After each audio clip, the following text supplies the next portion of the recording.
What's up, father muckers? The Viva Legjati here for the first episode of Monday Night Snore. First episode up on iTunes, still going to be on YouTube here so for a while. Anyway, let's get into Monday Night Raw, or as I call it, Monday Night Snore, today. The go-home show to SummerSlam. And for the first time in a while, I feel like this Raw was actually not too bad. Also, if there's background noise, I apologize. I have a tin roof, and it is currently raining. Let's start. Dean and Seth start Raw, and they come out and bicker like two bitches on heat. And then they go back and forth and back and forth and back and forth and back and forth until inevitably something breaks down. They get into a fight with each other, as brothers tend to do, and then the tag team champions come out and beat the crap out of them for a little bit. Woohoo! And then Dean and Seth get up and join forces, even though they were just beating up each other, and then take on Sheamus and Cesaro, get rid of them, and then proceed to fist each other. Woohoo for the fist bump! The fist bump's here. Guys, the Shield's returned. Yay! That means at SummerSlam we're going to get them helping Roman so that he wins the Universal Championship, which is just what we all want. Roman to be on top of the card. Yay for storytelling! Nia Jax versus Sasha Banks with Bliss on a lifeguard chair for some reason. I don't freaking know why, but apparently because SummerSlam, I guess, she gets to sit on a lifeguard beach chair thing as if they were at the freaking beach. Summer?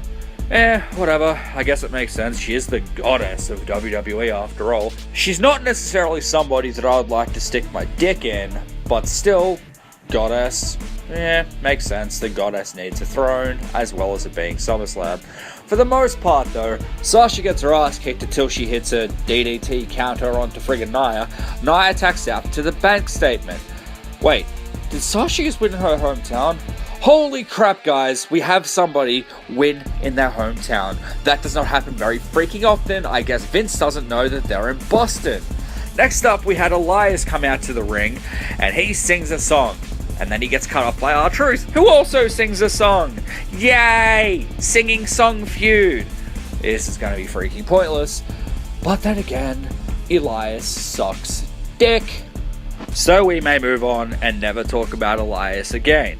Cass comes out and cuts a promo about SummerSlam, SummerSlam, SummerSlam, SummerSlam, SummerSlam, SummerSlam, SummerSlam, SummerSlam. Summer Enzo comes out and he cuts a promo about Cass not being able to say SummerSlam, SummerSlam, SummerSlam, SummerSlam, SummerSlam, SummerSlam, SummerSlam, SummerSlam, SummerSlam, SummerSlam, SummerSlam. And then the Big Show comes out. They get into the ring and it looks like we're going to get an early preview of SummerSlam.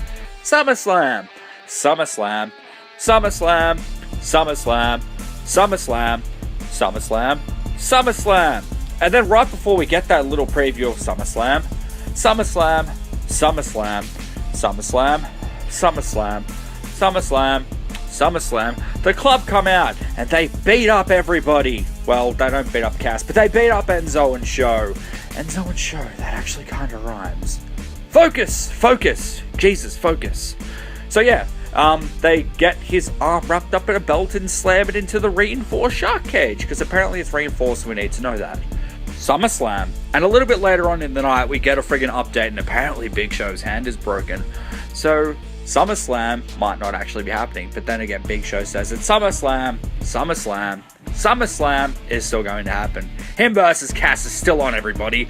Next up, we get a Cruiserweight title match in the middle of friggin' Raw because they can't wait till SummerSlam. They needed to cut something off the card to make it like not 23 matches. So, cut off the freaking division match that nobody seems to care about backstage of Monday Night Raw. Well, sorry, not Raw, but no one seems to care about backstage. So cut the freaking title match that, as I said, nobody seems to care about. I'm just repeating myself. And wouldn't you know it, we actually get a new friggin' champion here at Akira Tozawa. Wouldn't that have made more goddamn sense to put that on freaking SummerSlam, seeing as though that friggin' Neville has had the freaking belt since goddamn Royal Rumble? But if they don't care, why should I care? It's a purple belt after all, and Neville always throws it into the ring. Moving on, I don't give a crap. Twig Stick Balor versus freaking Bray Wyatt. Bray Wyatt wins. You know, another match that's supposed to happen at SummerSlam, which is still going to be happening at SummerSlam, but they need to build up to this for some freaking reason instead of just having the first confrontation between the two of them at SummerSlam. So, you know, why not put Bray over here so that we all know that when friggin' the Demon Finn Balor comes out at SummerSlam, that he's gonna win. It pisses me off the fact that they do that. So anyway, friggin' Bray Wyatt picks up the victory, right? I'm fine with that. I love Bray, don't get me wrong. Would have been better for him to go over the Demon at SummerSlam, but no. And then after the friggin' match, he pours some red crap on him that looks like period blood for all I freaking know. But whatever. Oh, then we cut to backstage after a little bit and we see friggin' Finn coming out of Kurt's angle, still covered in period blood after some bitch has been menstruating all over him. And he's like, Bray Wyatt's got his demons, I've also got mine. And then the crowd cheers. Woo freaking who? We're getting the Demon Finn Balor versus Bray Wyatt at SummerSlam.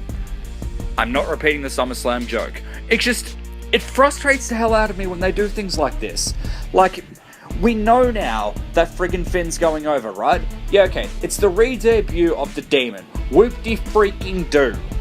Wouldn't it have made more goddamn sense for friggin' Sans? God damn it, learn to talk. Wouldn't it have made more goddamn sense for friggin' Wyatt to come out, right? Now, just hear me out here. Cut a promo, which is probably what he's best at, talking.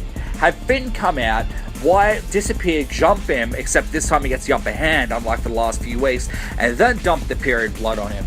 Makes more sense to me, and then that way, after he goes backstage, you could have the stupid bitch, I don't know who it was, interview him, and then say, friggin' Bray's got his demons, I've got mine, I'll see you at SummerSlam, whoop-de-freaking-do, whatever, moving on. We get friggin' Jason Jordan versus The Miz, because, you know, the Jason Jordan experiment friggin' thing's still going on, and it's not getting over. It's still not working. Miz gets himself disqualified right before Jason hits his weird back suplex neck breaker thingy. The Hardys come out and make the save because the Mintourage is attacking Jason Jordan, and then we get a match between Jason Jordan, the Hardys, and the Mintourage. Wouldn't you know it, Jason Jordan and the Hardys go over, and Bo here took two really nasty looking moves from friggin' Jeff. I almost forgot his name there. Jeff. So he takes a Whisper in the Wind, and like Jeff just lands crack bang on his ribs and sternum, right? Sits on him, goes for the pin. Bo kicks out. And then instead of rolling off the Swanton, Jeff just friggin' like, just flops on him. And he's like, splat, and then gets the 3 count. He doesn't roll off or bounce or anything, he just like splats him, which would freaking suck. The main segment of the show is the 4 members of the Fatal 4-Way. We got friggin' Brown, Strawman, Joseph Samoan, Roman Reigns, and Bork Laser in the ring after Kurt Angle introduces him. Heyman cuts a Heyman promo about Lesnar and everybody else. It's pretty cool, you know. Then Joe comes down, says some things. Braun comes down, says some things. Roman comes down and hits the spear.